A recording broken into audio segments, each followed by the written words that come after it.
All right. Hello, everyone. I'm Dan Morgan, and I'm excited to talk to you a little bit about our preliminary results from Vernier Valley, where we've been looking at the provenance of glacial tills there.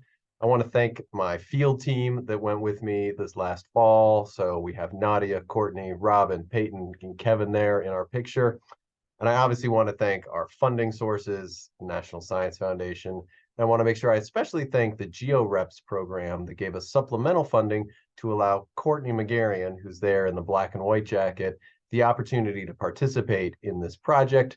Courtney was originally slated to be part of the team that would have gone in fall of 2020. She graduated from Vanderbilt last May, and the GeoReps funding allowed her to take a post-baccalaureate year, participate in this project, do the field work, and many of the data that I'm going to show today were created by her in this past year.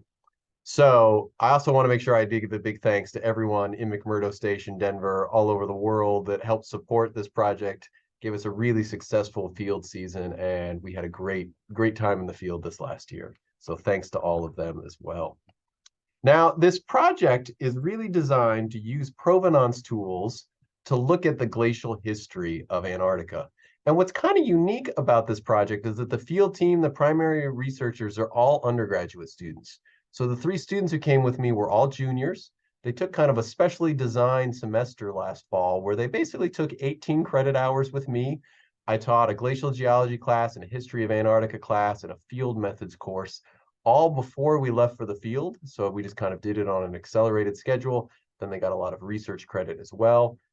And then we really tried to design their preparation for the fieldwork using this 4 corners approach, which is actually something I'm borrowing from the women's soccer coach here at Vanderbilt.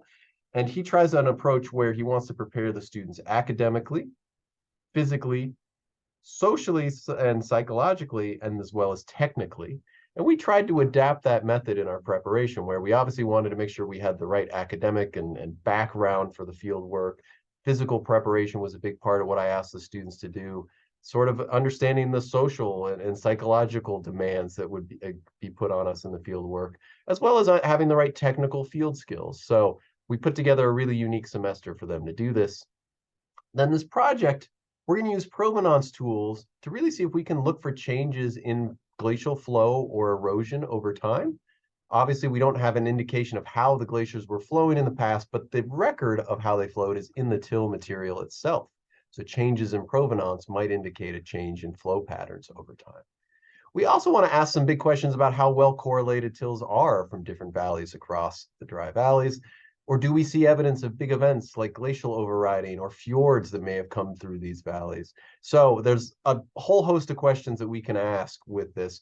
And we're going to the McMurdo Dry Valleys because this is where the world's best record of glacial history on land is contained. So Vernier Valley, for example, has an incredibly long record of glacial history on land that you just can't find anywhere outside of Antarctica.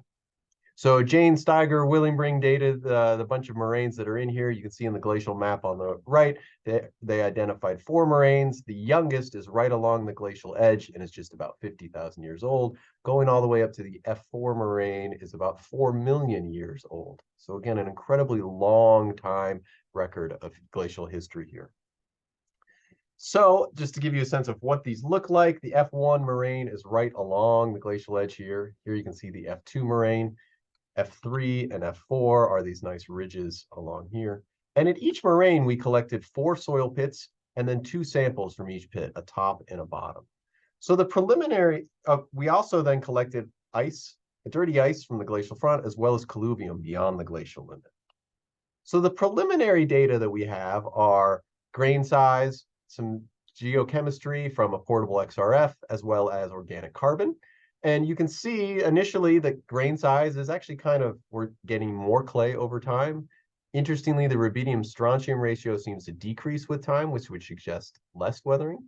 We see that organic carbon content is actually increasing over time really nicely.